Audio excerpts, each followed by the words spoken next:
Hello and welcome back to my channel. My name is Serena, and in today's video we're going to be sewing up a dress inspired by ivy that I've had to remove from my garden several times. Although ivy is super invasive, I do find the plant to be very pretty. I tried to keep it as a house plant, but it didn't do so well. So now I decided that I'm going to make something that I cannot kill but won't take over my garden and put it on a dress. For today's pattern, I'm going to be using Gertie's Charm Patterns L'Amour bodice, and then I'll be drafting my own basic rectangular skirt. So the construction of this dress is fairly simple, and most of the work is going to be done with the heavy embroidery that I plan on putting on this dress. If you're interested in following along with this process, don't forget to like this video, leave me a comment, and subscribe to my channel.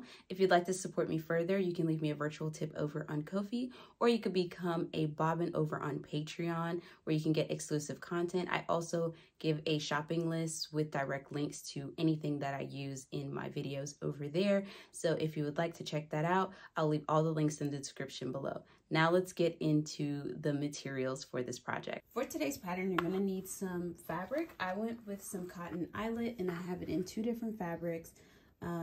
This was a little bit of scrap, and I wanted to use the rest of it, and then I needed some more from the skirt, and I could not find enough, so I had to go with a different kind, but I think they work well together. You're also going to need some thread, because this is going to be a heavily embroidered project, so you're going to want to use some thread. And for my design, I'm going with a pretty ivy design, so I have different hues of green to show off the colors of an actual ivy plant.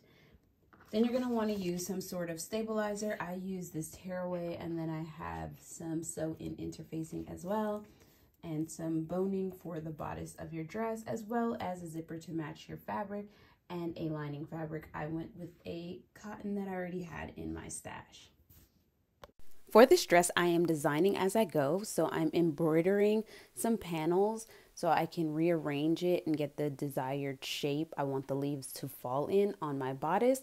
The bodice will have 4 embroidered panels, the center front 2 panels, and the side bust panels. This file was intended for home decor like a napkin or a pillow, so this is like a corner design. So I'm going to embroider 2 panels in the direction that it's in now, and then I'm going to do a vertical inversion so that way I can get a mirror image of this pattern. I do this 4 times, and I even made a test swatch of my embroidery. So then I use the pieces and I drape it on my dress form to figure out what direction I want to cut the bodice in. There are 2 different ways that I could have done it, and I'll pop up a photo above. I couldn't decide, so I had a friend decide for me. Let me know in the comments below which way you like the best. The bodice of the dress required some structure, so I used a regular stabilizer that did not tear away or wash away, so that way I wouldn't have to interface this bodice further. Once the pieces are cut out, it's time to assemble the bodice, and this is what they look like. I decided to have the more cascading vines falling down the center front for a heavy embroidered bodice. I also wanted to avoid getting any of the design in the seam allowance, so that influenced my decision heavily on the pattern placement. I have made this pattern so many times, and I felt like it would be a perfect blank canvas for such a embroidery forward design. So I sew this up at 5/8 seam allowance, and I have gotten so much better working with just the hand functions since my last video, so this went by seamlessly.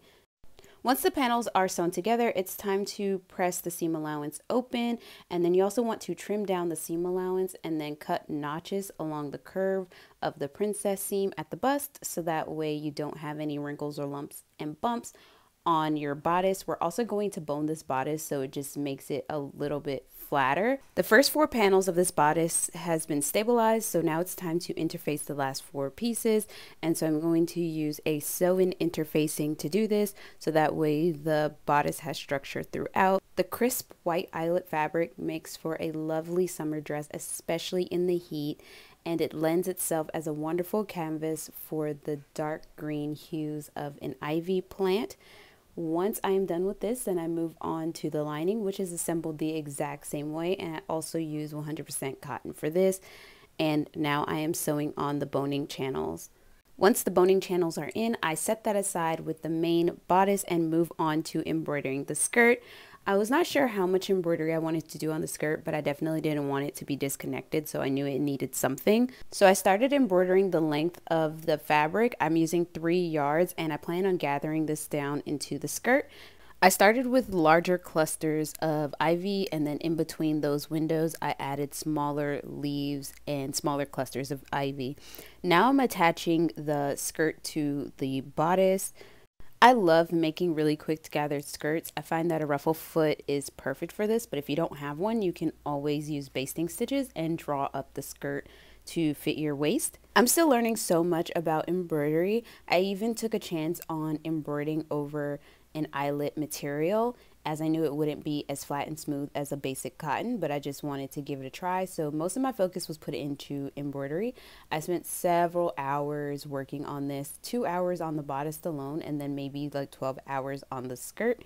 Since I decided to use the length of the fabric and cut the skirt all in one piece, all I have to do is seam together the center back seam and prepare it for the zipper, and I don't have any other seams besides that.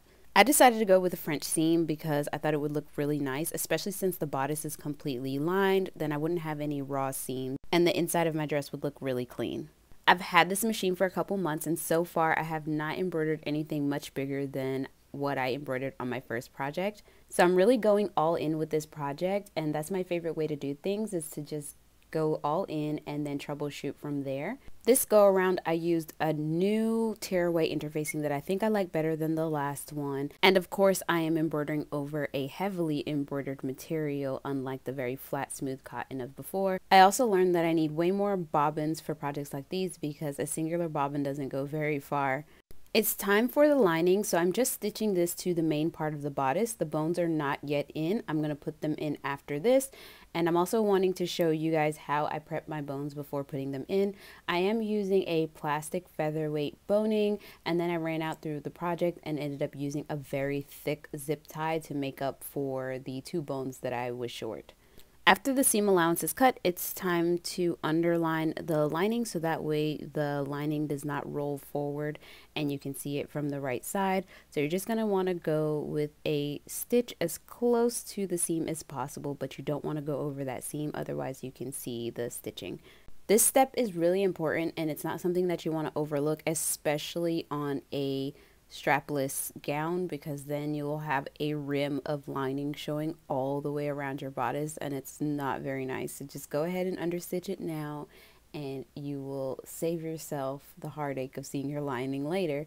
After adding the understitching, I decide to put on the zipper next after this. If you put the boning in, then it makes the bodice a little bit more rigid, so I would suggest that you put the boning in very last before closing up the lining so it does not get in the way. It's time to show you how I prep my boning, and so if your boning is wrapped around in a spiral shape, then you're going to want to press it flat. So grab some cotton or something that's very heat safe and use your iron to steam it straight. And then once you're done pressing it straight, you want to grab a clapper, a book, anything with any kind of weight, even using your own pressing ham and holding it down to make sure that when the boning cools, it cools in its shape. Then you want to get rid of all of the sharp edges so you don't break through your bodice by filing it down. Once the ends are rounded and smooth, you can insert them into your bodice, and then I like to finish off all of my dresses by hand, so I sewed the bodice in by hand with some small whip stitches, and then I also did the same for the hem. The skirt on this project is unlined, but I would recommend lining it if you're not someone who wears a petticoat or a slip. I wear about 2 petticoats under here, so I don't have to worry about lining it, but just fair warning, if you decide to make a full dress out of an eyelet cotton like this, you will need some kind of sewn in lining or slip. And this is the final look. I paired it with some pearls and my white pumps, and the ivy was very inspired by my garden that I've been working so hard for the past 1.5 years to get very pretty. It was overrun with ivy at some point, and though we still do have a little bit of the plant, I find it to be beautiful in general but unwelcome in my garden as it is invasive, so I put it on a dress so I can admire it. Thank you all so much for clicking on this video. I hope you enjoyed it. It was a pleasure to make. Don't forget to like and subscribe to my channel. Follow me on Instagram at SewRena_. You can leave me a virtual tip over on Ko-fi. And if you would like, you could become a bobbin over on Patreon for exclusive content. See you in the next one. Bye.